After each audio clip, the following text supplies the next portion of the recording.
pour faire suite à la semaine dernière, hein, qui était de l'égalité. Donc, tout le monde, avec notre jugement, d'ailleurs, on peut considérer, on peut se rendre compte qu'il n'y a personne d'égal. Hein. Il n'y a personne qui est égaux à son voisin parce que la nature ne nous fait pas tous égales. Mais il y a une égalité juridique qui devrait être là, mais qui n'est pas là. Mais ça, cette possibilité de se rendre compte de cette situation effective-là dans le monde réel, elle n'est disponible que grâce au jugement. Quelqu'un qui ne porte pas de jugement, et c'est le cas de multitudes de gens, a une perception restreinte de la réalité. Donc c'est ça qui est très triste, parce que les gens qui ne jugent pas par politically correctness, désolé ce mauvais anglais-là, mais pour ceux qui ne jugent pas parce qu'ils s'empêchent de juger pour ne pas...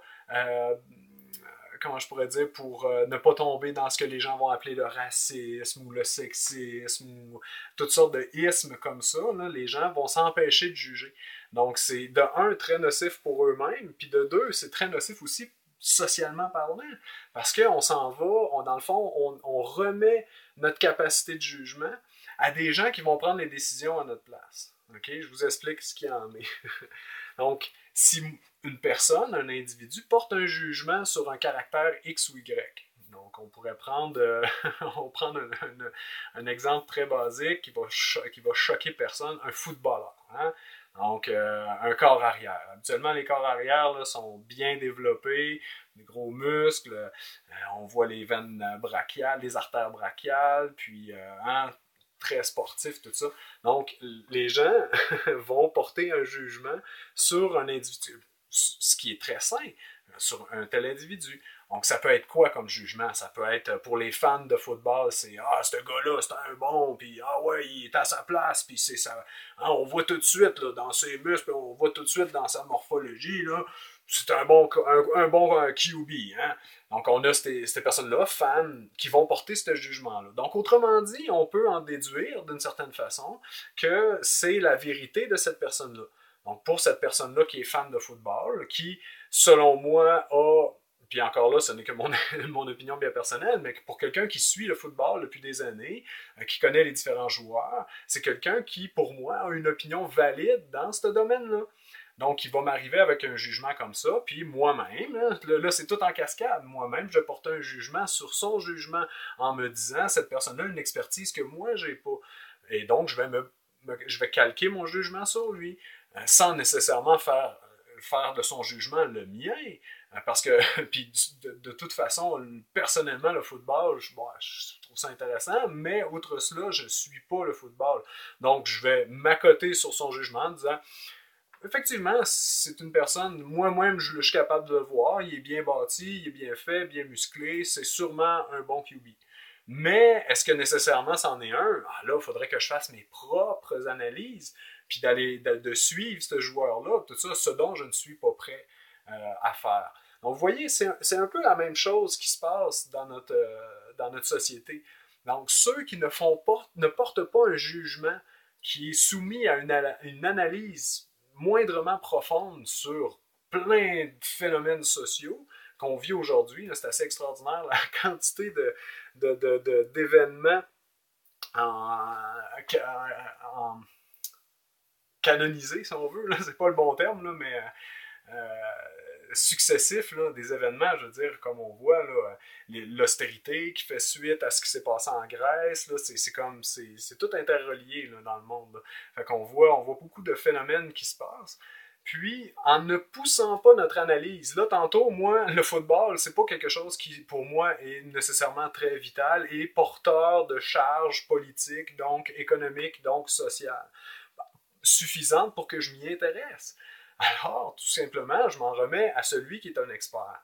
Mais tout le monde fait ça aujourd'hui pour des questions politiques, économiques, sociales. Et là réside le problème. Puis ça a été bâti il y a, je vous dirais, une dizaine d'années, dans les années 90. On a commencé à avoir une connotation très négative envers les gens qui jugeaient, envers les gens qui analysaient une situation avec plus ou moins de profondeur et qui portaient un jugement. Hein? Puis, à juste titre, parfois, un jugement, c'est n'importe quoi. Comme un homophobe qui va m'arriver et qui me dit ah, les homosexuels, c'est tous des fous, puis ça n'a pas rapport dans la société. Là, c'est certain qu'on a un jugement qui soutient une connotation haineuse envers un groupe distinct de la société. Mais faut pas être niais non plus puis dire ah ben là on porte pas de jugement, sont corrects ou non, je pense qu'il faut porter un jugement le plus dénué possible de l'émotionnel pour être capable d'analyser concrètement qu'est-ce que c'est. Hein? C'est, je veux dire, bon, c'est quoi le pourcentage des couples homosexuels qui restent ensemble ou qui se séparent? Combien de temps que ça dure un couple homosexuel? Est-ce que ça dure, là, j'ai pas les données, mais est-ce que ça dure 3 jours en moyenne ou 2 ans en moyenne? Alors là, on peut porter un jugement, tu sais. Là, on peut dire, ah, ben, c'est similaire à un couple hétérosexuel ou alors c'est diamétralement opposé. Là, on peut avancer. Puis là, on peut avoir une opinion, hein, parce que tout n'est que ça. Hein, je veux dire, si les gens, l'action sociale, communautaire, économique est portée sur l'opinion des gens. Donc, si les gens, c'est pour ça que l'opinion publique est très, très, très, très, très travaillée, hein, par nos médias, par les politiciens, par les conglomérats capitalistes, là, je veux dire, c'est eux qui, en bout de ligne, subventionnent les publicités, c'est eux qui, en bout de ligne, font asseoir un premier ministre ou non sur le trône. Donc, c'est eux qui manipulent l'opinion publique. Mais ils manipulent l'opinion publique parce que les gens soumettent ou en fait se démettent de leur jugement personnel par peur de se faire ostraciser à cause qu'ils portent un jugement, tout simplement, ou que leur jugement ne serait pas valide, ok? Mais à ces gens-là, moi je réponds, gang, il n'y a aucun jugement qui est valide, ok? La vérité n'existe pas. Il n'y a aucune vérité de nulle part. Ce qu'on pense qui est aujourd'hui de la vérité, demain matin, à cause d'un petit facteur ou d'une nouvelle technologie ou de n'importe quoi d'autre, d'une grain de poussière, va faire en sorte que cette vérité-là, qui hier était vraie, valide pour toi, pour une personne, pour un individu, ne le sera plus pour toi ou pour tous les autres individus qui étaient en accord avec cette croyance-là avant, avec cette vérité-là, parce que la vérité n'est qu'une croyance. Donc, ça, il faut être conscient de ça, mais ça ne nous empêche pas de porter un jugement, okay? Puis de le maintenir dans le temps. Ça, c'est ce qu'on appelle les convictions. Okay? Les convictions découlent du jugement. Donc, puis aujourd'hui, on vit dans un monde qui n'a plus de convictions. Je veux dire, quelqu'un de rester avec la même personne jusqu'à la fin de ses jours, c'est presque plus concevable aujourd'hui. La plupart des couples qui m'entourent, là, au minimum la moitié des gens que je côtoie, okay, sont en famille reconstituée ou célibataires avec enfants. Hein, c'est ça aujourd'hui. Là. Les convictions ne sont plus ou presque plus présentes dans nos vies. Parce que c'est quelque chose qui dure dans le temps. Puis, ce qui dure dans le temps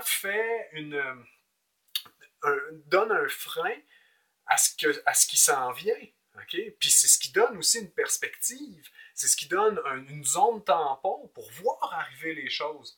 T'sais, si on voit une nouvelle technologie comme le transhumanisme, ça c'est ce qui s'en vient, ça là. Bientôt, les codeurs comme moi, les programmeurs analystes, ne feront plus de code à la main. Hein, les codeurs, ils vont appliquer les schémas des psychologues sur la pensée, sur la cognition humaine, ils vont l'appliquer dans des circuits intégrés. C'est ce qu'on appelle l'intelligence artificielle. Puis inversement proportionnel, on va intégrer dans des cerveaux humains des concepts venus de l'intelligence artificielle. C'est ce qu'on appelle la transhumanisation. Ça va permettre à des gens d'avoir un taux de réactivité plus rapide, pour les athlètes par exemple, ou un champ de perception plus élargi. Hein? Les enfants qui leur donnent des implants cochléaires à cause qu'ils ont eu des otites ou à répétition ou n'importe quoi, qui ont un problème auditif, ils leur mettent un implant cochléaire dans le cerveau directement connecté par électrode au niveau du cerveau, dans l'endroit où la réception du son se fait. Et ces enfants-là peuvent entendre les ultrasons. Hein? Fait que c'est ce qui s'en vient. Là. Les gens vont bientôt faire la file pour avoir ce type d'implant-là. C'est un nouveau marché économique qui vient de s'ouvrir. Là. C'est des milliards et des milliards et des milliards de capitaux qui vont rentrer dans les poches des grosses pharmaceutiques. Là. Hein? Parce que c'est toujours ça, c'est toujours la mode. Mais maintenant, quelqu'un qui a une conviction, hein? Par exemple, la conviction que l'être humain et la machine devraient être toujours séparés. C'est la mienne. Moi, c'est ma conviction. Partagez ou partagez pas, ça me dérange pas. Puis ça va nous amener à la conclusion, mais moi, je veux dire, j'ai aucune... Quelqu'un peut vouloir ce genre d'implant-là, qui peut être mon très bon ami, si on partage d'autres choses. Hein. Donc, c'est ça, c'est ce que moi j'appelle le respect. Donc, moi qui ai cette conviction-là, ben, j'ai une zone tampon pour voir arriver la chose. Je me dirais pas, wow, je vais aller faire la file parce que je veux le dernier iPad. Non, non.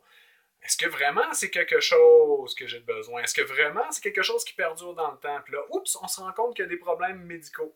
Ah, ma conviction, une chance qu'elle était là pour m'arrêter. Hein? Fait que c'est tout ce mécanisme-là qu'on tend à perdre parce que c'est un frein aux nouvelles technologies. Puis tout ce qui est un frein vers les nouveaux capitaux, ben, doit être détruit par ceux qui veulent générer des nouveaux capitaux. Donc, c'est un mécanisme qui est mis en branle dans notre civilisation, au Québec, comme partout ailleurs, sur lequel il faut apprendre à être capable de gérer ce qui nous arrive. Puis, une des manières de gérer ça, c'est d'avoir un jugement, hein, OK? Qui ensuite nous permet d'avoir des convictions parce que j'ai jugé, j'ai fait une analyse. Hein, la meilleure analyse, c'est l'analyse expérientielle. Donc, on essaye. Moi, j'ai essayé un paquet de sortes de nutrition, okay, pour en venir aujourd'hui à ce que moi, je crois étant la bonne. Demain matin, ou dans 10 ans, peut-être que ce ne sera plus la même situation. S'il y a une ère glaciaire qui se prépare en ce moment, être frugivore là, dans 10 ans, ben, ça ne sera peut-être pas la meilleure des idées. Hein? Peut-être crever de faim. Fait qu'il faut être brillant, tu sais. Mais tant que les circonstances sont similaires à ce qui nous a amené à notre jugement dans notre analyse expérientielle, ben, tant que ça perdure, je veux dire, il faut se tenir à ce jugement-là, à une conviction. C'est ce qui nous permet de voir les choses arriver.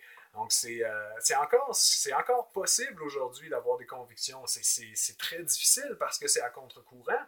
Hein? Les gens, culturellement, c'est à contre-courant. Les gens vont vous dire « oh, t'es borné, oh, nanana, t'es vieux jeu, etc. » Mais encore là, puis ça va être ma conclusion, il faut être capable de se faire juger, OK, sans que ça devienne personnel.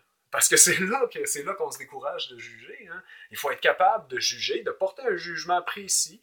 Okay? Si par exemple quelqu'un qui est chrétien, de dire je suis chrétien, okay? Puis que l'autre puisse penser n'importe quoi. Okay? Si l'autre vient vous dire ouais, mais là, t'as-tu idée toutes les morts qu'il y a eu, les cathares, je veux dire, les chrétiens sous pour l'amour de Jésus-Christ, ok? Un gars qui disait aimez-vous les uns les autres, ils ont brûlé des millions de personnes, enfants, femmes, vieillards, ils brûlaient ça. Fait que là, quelqu'un qui est chrétien peut recevoir ça et dire oh ouais, oh ben là, je devrais arrêter d'être chrétien. Mais quelqu'un qui a des convictions va m'amener des arguments. Quelqu'un qui a des convictions va me dire oui, mais non, non, non, non, non, non. Ah, ça, c'est être capable de se faire juger sans tomber dans l'annihilation, hein, la réduction ou même l'élimination de ce qu'on est, de notre conviction.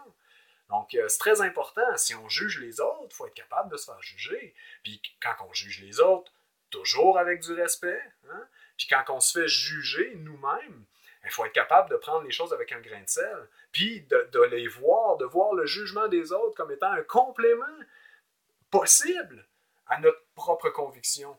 Donc, en étant ouvert comme ça, puis en faisant une actualisation de ce qu'on est, de nos pensées, de nos convictions, de nos jugements, de notre éthique, hein? Si on fait un topo général, là, une balle de tout ça, ben il faut être capable de l'enrichir, il hein? Faut être capable d'actualiser notre éthique, parce qu'autrement, on reste figé, puis c'est là qu'on devient des vieux cons.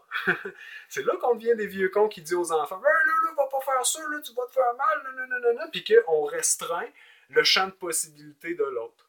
Hein? C'est tout le temps ça. Quand on porte un jugement à l'emporte-pièce autoritaire, ben là, parce qu'on a une autorité sur ces personnes-là, on restreint leur champ de possibilité. Jusqu'à temps qu'il ne reste plus que regarder la TV, faire ses devoirs, puis manger.